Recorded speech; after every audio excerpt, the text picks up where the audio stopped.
thank you for making it and for being here today. Thank you for staying. I also hope you enjoyed Tunisia in the last week. That was really looking like the Tunisia we love, thanks to your presence. As of today, support structures represent an important stakeholder in the supply chain of innovation, and it's often considered as the one that has the biggest difficulties in sustaining. So probably just to start, can you tell us more about the organization that you're representing, and also a bit more about the business model of your organization? So yeah, I'm the program manager for the French South African Tech Labs. We have our innovation hub in Cape Town. We started in 2017 in Cape Town to try and create the ecosystem and build the ecosystem in Cape Town, where there were very few incubators, incinerators, and support organizations for entrepreneurs in Cape Town. And we were there to bridge. There were a lot of French community and a lot of French startups, so hence our title, the French South African Tech Labs, and it was basically a bridge between French Europe and Franco-Africa, as well as Cape Town. From there, we had our first season of startups, and basically we have an incubation program of 6 months, which we take in about, then we're taking in 10 startups per season. And then we'd have an 18-month acceleration program for really good startups that are scaling and need that support and that office space and innovation space to allow them to scale across South Africa and the continent. Currently, we had to, due to, which I'm going to explain, due to our government support KPIs, we had to expand our cohort to 15 startups. So we have 15 startups now in our cohort that will be ending their program after 8 months. So we also expanded our incubator due to government KPIs. And then we'll be looking to do accelerator next year with about 5 startups that we hopefully take in for the next year and a half. In terms of our business model has mainly been, we are a non-profit center, innovation center, and mostly we signed a contract with 2 government organizations, the CEDA, which is Small Enterprise and Development Agency, and then we also got a partnership with TIA, which is the Technological Innovation Agency in South Africa. And that's been a partnership for now 7 years. And it's gone well, but going into the future, I think we need to probably diversify our business model and go for more the DFIs, working with DFIs, and expanding into other supporters out there in terms of our business model, so we can create sustainability in terms of the business model. Government is really great in terms of support, but I think the future is probably having that mixed business model where you're taking in support from corporates, DFIs, and both government. Yeah. Thank you. Hi, Judith. So, go ahead, Feten. So for FlatexSABS, just an intro for those who don't know us, FlatexSABS is a VC fund that is also backing an acceleration program. In the past few years, let's say, starting since COVID, we kind of diversified a little bit also our activity, but also our business model. So at the beginning of our activity, starting 2011, our business model was based on service fees, but also on equity that we could, because we do equity-based investment, so that's also a source of revenue, and we also have the management fees of the fund. So COVID pushed a lot of people to go outside of their comfort zone and innovate, and we have been doing and creating new ways of diversifying our revenue. One of them, and mostly, we are launching new programs, pre-acceleration programs, but also programs to support the ecosystem in general. We call them ecosystem development programs, which are donor-based, meaning that we collaborate with donors to be able to create, implement, and also monitor and evaluate the programs that we create with them. Thank you so much. Interesting. I mean, usually it's the other way around, but so an interesting way. So Judith, thank you for making it on time. One point, the questions that we had here is more to present what your foundation is doing, and also tell us more about the business model and the way you sustain the activities of the foundation.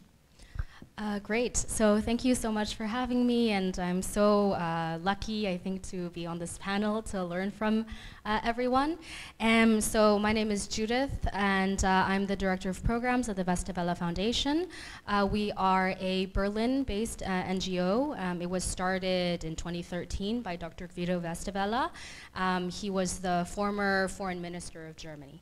And so today, 10 years later, what we have is, first of all, a mission to uplift emerging markets through empowered entrepreneurship. What that means is we set up entrepreneurship hubs, co-working spaces across Africa.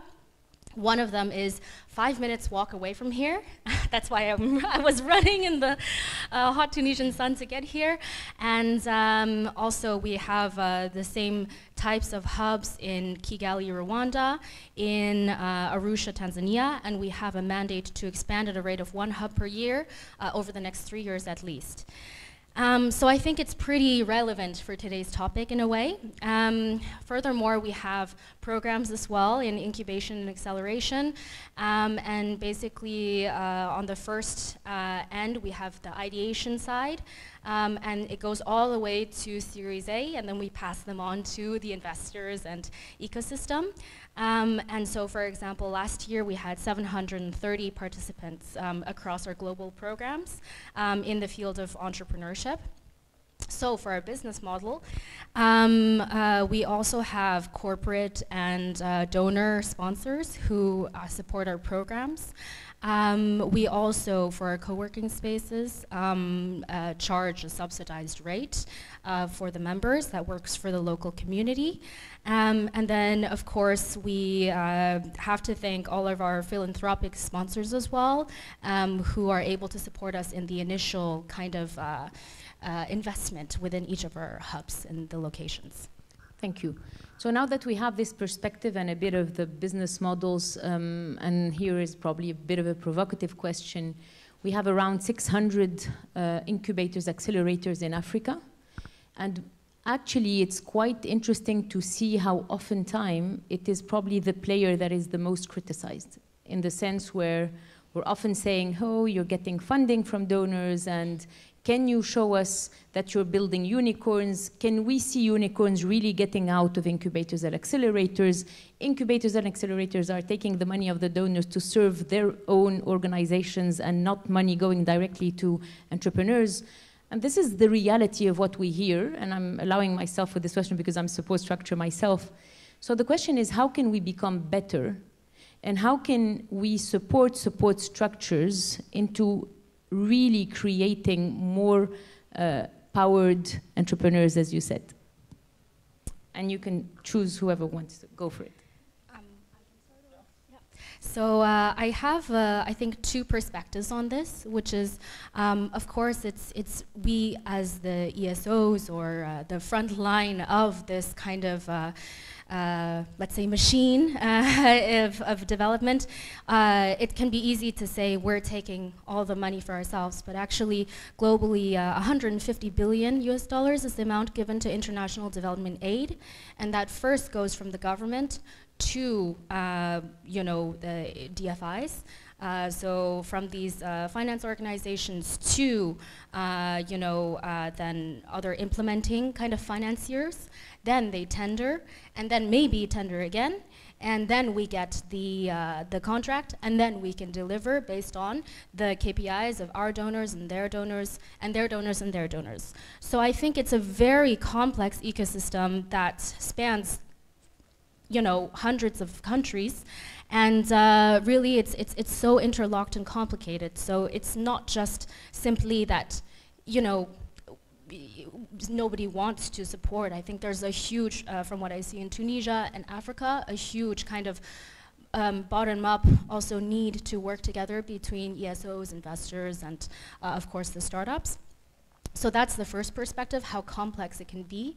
And then the second perspective is really that I think, and this is what I say to startups a lot, but I say to myself and our team as well, there is a huge kind of two parallel systems working here. The private system for entrepreneurship, which is about getting the investors, but ultimately customers, to be able to scale and be independent.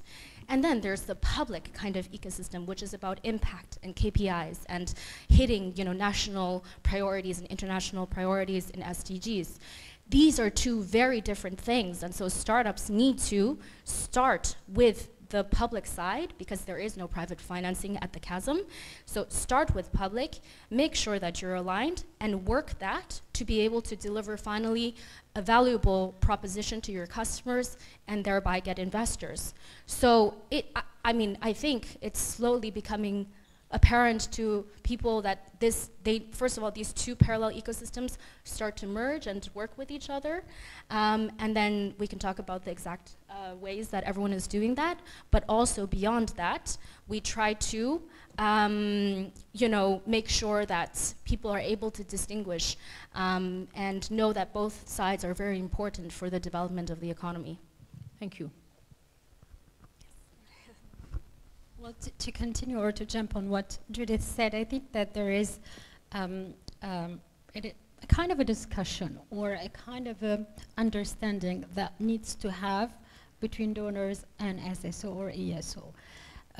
It's true that most of the time the ESO is here to serve the KPIs of the donor, but I think with the maturity, also with the ecosystem, what we are seeing, at least here now in Tunisia now, is that ESOs are capable to adjust some of the directions, some of the goals of the donors because of the reality of the market, because of the reality of the ecosystem where we are.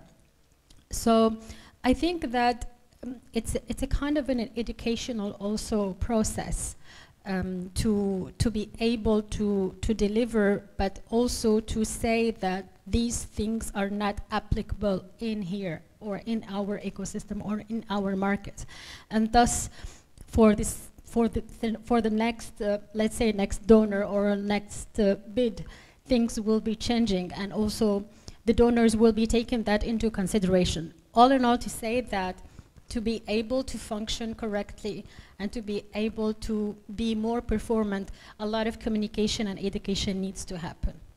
Thank you. I see a lot of conversation around donors. I hope, Thomas, that you also have another perspective. Yeah, I think a lot with donors, and also like we very much government, we have government donors and we NGO. So a lot of the KPIs are put out there in terms of job creation and bringing in youth and bridging the gap in terms of genders. So there's a lot of pressure on us to build that, and sometimes with that pressure from donors, it's more about meeting those KPIs than actually supporting all startups. So you sometimes some incubators and accelerators sometimes end up having to work more towards the donors' needs than the investors, the startups' needs. So you get caught in that catch-22 there, because you need the donors' money, etc., to support operations and then support the startups. But you have so much pressure to get back that data to hit that KPI and trying to help startups get the employment, like 2 or 3 jobs by the 6 months. But I think a lot of donors also don't understand that the market is not, like especially in South Africa, we're not growing. We've got one of the highest unemployment in South Africa. And to try and get 3 jobs per startup within 6 months in a tech company is quite hard. So there needs to be more relationships and understanding between donors and incubators and accelerators and innovation hubs and centers on what is the vision in terms of support for startups. And then I think also, it's like you said, it's the markets. I'm finding a lot of, similar to us, we're looking into now, a lot of centers, hubs, and innovation are changing to what is now trending and what the market's doing. So what I'm seeing is a lot of centers are creating now green and climate tech incubators and accelerators. They're going for one of the successful ones in South Africa is Women Hub, in terms of female founded founders, kind of incubators. So I think, as you said, the ESG, I think, and that stuff, I think the market's also putting on pressure, and I think a lot of centers are now having to adapt and change their models in terms of what sectors they need to focus on. And I think, we're probably going to have to all adapt in terms of that. Yeah. Yes, so when listening to you, I totally understand, and also, I mean, clearly, as of today, support structures, most of the challenges come from the fact that they have this pressure of sustainability, but also answering to the KPIs of donors. But if we are a bit more difficult with ourselves, it is true that we are not building unicorns. I mean, we haven't seen the Y Combinator of Africa yet. I mean, a lot of efforts are clearly deployed, but what is lacking? What can we do more? What can we do? And I think that that's probably the first step, because donors can accept to change their KPIs if we have a strong and bold voice. And quite honestly, it is not the case. So what can we do now to get to the next chapter and become the next Y Combinators of the region? Very tough questions you're asking. Seriously, I'm PhD, yeah? It's a PhD. This is a well, this is a very tough question. I think that it's not only based on the ESO only. I think it's a whole ecosystem around it. When you are comparing Y Combinator, you need to see also where Y Combinator is, and the ecosystem around it, and the innovation that is created around it, and the facility and the access to not only funding, but also access to innovation tools. We are on the right path, let's say it, because we are seeing more and more innovation in our continent. We are seeing more and more startups that are getting out of the status quo and creating innovation with the tools that they have. I think we should not compare ourselves to Y Combinator or to anyone else. We need to go through our own path, create our own path also, and create our own innovation in the pace that is ours. I think I would not compare Africa, or I would not compare us to what is happening in Y Combinator, or what is happening with the startups of Y Combinator. It's two different realities. So again, I always, I feel like answer your questions with the questions, but this is a nuanced discussion. So I will talk about how we try to improve the success of scalable startups. So I will answer that in a second, but I think what I realized is so far, out of the 730 people that we accelerated last year, actually maybe only, let's say, between 50 to 100 of those startups are actually going on the unicorn trajectory. The rest of those hundreds of startups could be a very sustainable SME that doesn't get traditional VC funding.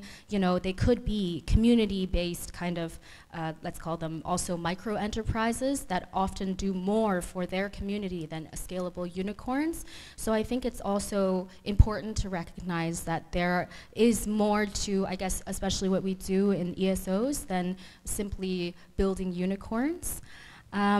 But in that context, I think some things that we've noticed practically that can support the success of unicorns is, number one, to have more practitioners as experts and mentors instead of more theoretical perspectives. So, for example, for our kind of investment readiness programs, we always bring in real VCs, real people who have done, who have sold and exited, as mentors and experts if we can, in addition to specialized, consultants.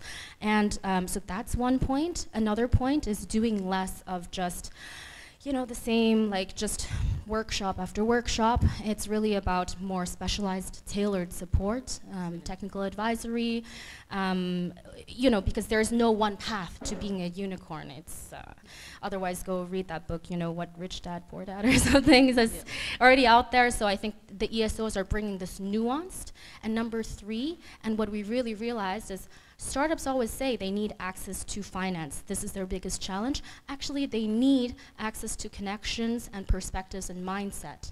So we try to convert this understanding. They come to us and say, we need access to finance. And we try to show them through making the right intros that actually, if you know the right people, you can get so many more customers or investors beyond just an initial grant, So it's yeah. Excellent, Thomas.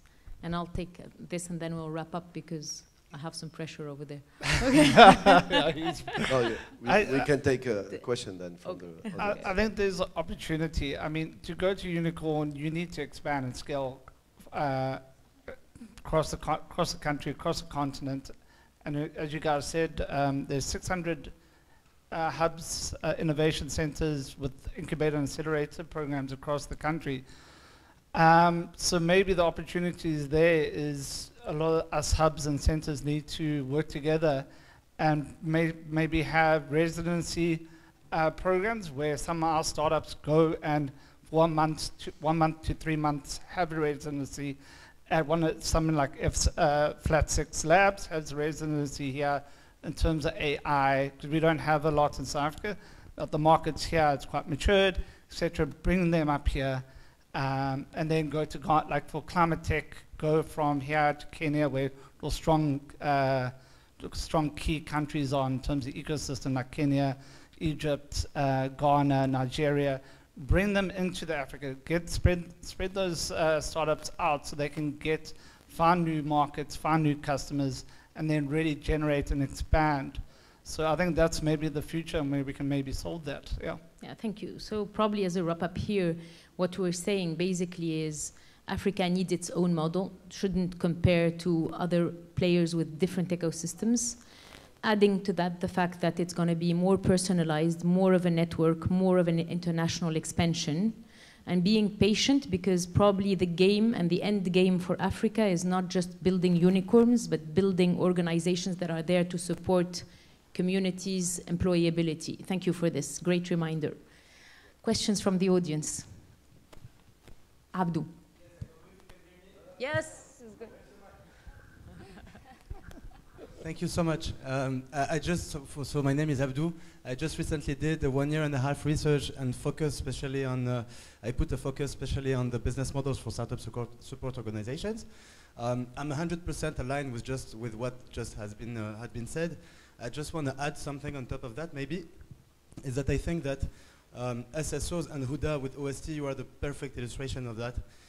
Often engaged, and this is very valuable, in different activities that is not just limited to supporting startups. You're doing pre-incubation, which is providing business education or post-education to future founders. Through Brain, you're doing ecosystem building activities, and that's what SSOs do. I think that we need to bring in some new KPIs and a new way to value this kind of activity and really understand that the value that they bring and turn that into real value for the startup support organization. I mean, we are not Y Combinator. We are not only focused on the growth of the startup, and all these activities need to be understood and valued. So the only KPI should not be how many unicorns can emerge, but yeah, maybe we need to widen the scope of how we assess our activities. And thank you. Thank you for this.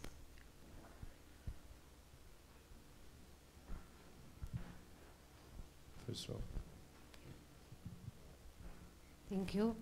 I totally agree what has been said so far. So we need to find our own model, and this is just to say that we don't need one unicorn. I mean, we are in Africa, so we have to find it. we need more camels, as one of your MIT speakers said last day. So we need more camels because they are more resilient, and COVID proved that. And as we are in Africa, we don't need some unicorns, but many, many zebras. And zebra are the type, I mean, they are black and white. So the specificity is that they balance profitability.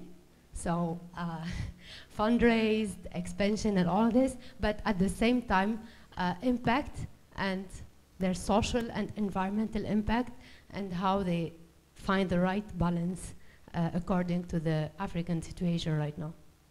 Excellent, thank you so much. Amen. No, I have been thinking, there is a saying that it takes a village to raise an entrepreneur, right?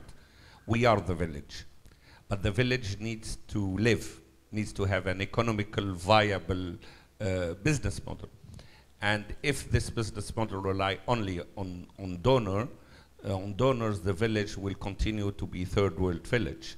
So somehow, I don't have the answer, maybe it's a thesis or whatever, we need to find a way to have that village, the sustainability of that village that creates the entrepreneurs, whether it's a consultancy firms, which can be event firms, but in the end, it's the investors or the successful entrepreneurs who needs to invest in people like yourselves in order to create their next generation. This is a view. I'm not sure how theoretical it is, but the village needs to live. Otherwise, there will be no entrepreneurs. Thank you. Thank you so much.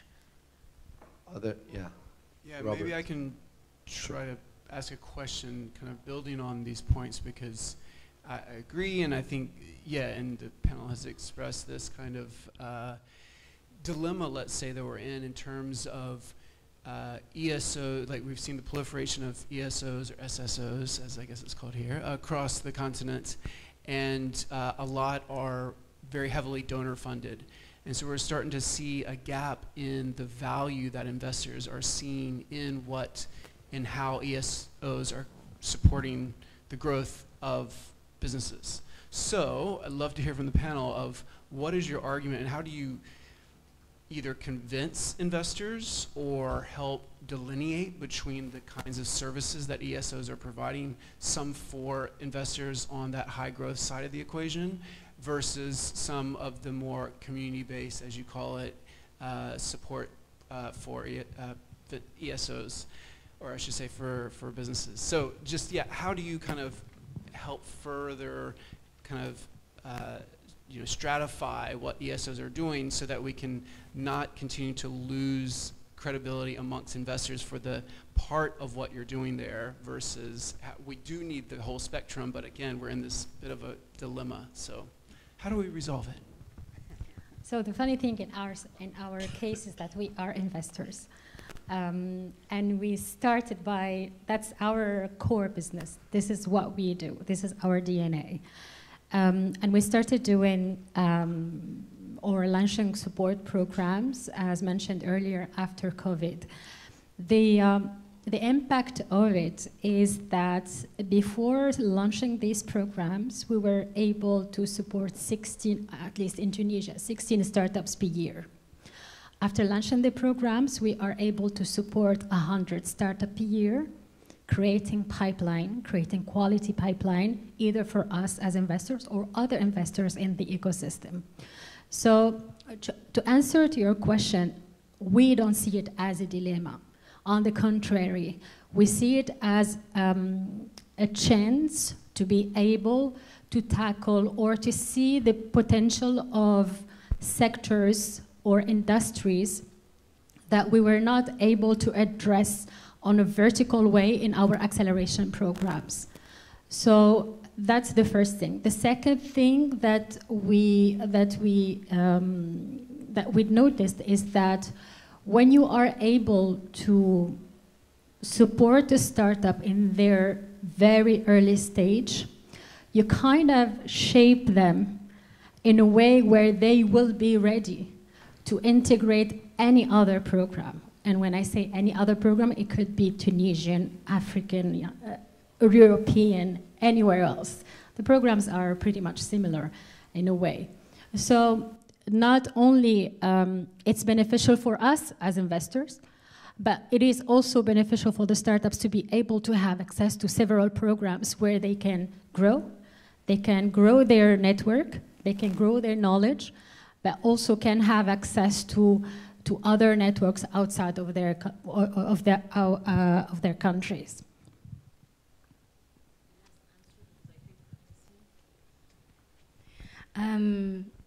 So in terms of this so-called dilemma, because we're strictly an ESO, actually I think it's really important to have, first of all, as an ESO, the relationship with the investor, that you know what they're looking for, and you can deliver that or co-deliver that alongside what you can deliver to, again, back to the donors, so that we're able to have a balance. In terms of finding a more sustainable business model for accelerators in Africa, I think it is a thesis also, echoing what was just said. I say look for new sources beside your existing stream. For example, corporates. More and more we see in Africa big corporates interested in funding innovation and supporting startups and investing in them, and thus investing in accelerators. Also look in other countries, because for example, Tunisia is so rich in its connections and access to Europe, access to Francophone and Anglophone, and also the MENA region. So you can look at places where there is actually diversified revenue streams that are also aligned with this more private sector approach.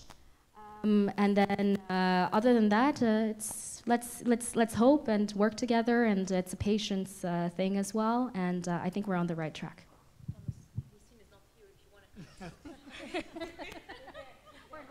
Too far. Wallah, you can. I know. You good? Yeah. Okay. Excellent. Thank you so much. No, go ahead, Thomas. Use the mic, please. Now, I mean, I had a pretty interesting talk to a colleague quite a while ago who's basically created a university fund that's investing in startups at the university level in terms of university incubators. And he told the story about the American system where you have these big tech companies that become unicorns, etc., and they become the investors themselves into those, back into the universities to fund more startups that can help them innovate and find new technology. So interesting thing, like going on the tour in Africa Arena, I'm finding a lot of startups now that have reached Series A, Series B, expanding and scaling big time, finding smaller startups, pre-seed and startups here, and going, actually, that technology, that innovation can help my business, and investing in them and creating this enterprise development back into the tech sector, etc. So another future maybe look at with investors and startups, with a lot of the big startups becoming investors themselves, is maybe one needs to look at also the formal cohorts, the startups who have done well, to ask them to bring money back into the incubator that help them set up going to a Series B, Series C unicorn status. Yeah. Thank you. Great conversation. I think in any case, this is interesting to see that this is a player that plays often a role where it's difficult for them to take equity without getting into becoming too transactional. If they're not transactional, they're charity, they're probably not sufficiently efficient. Should they remain here? I would also just send back this question to those who often ask me this question, and I'm like, if we disappeared, what would happen? So I think that we're probably an organization that can do better, but it is clearly playing an important role. Thank you so much for your answers. Enjoy the rest of the day. Thank you. Thank you for this panel. Thank you for what you're doing every day for startup ecosystems all around the world.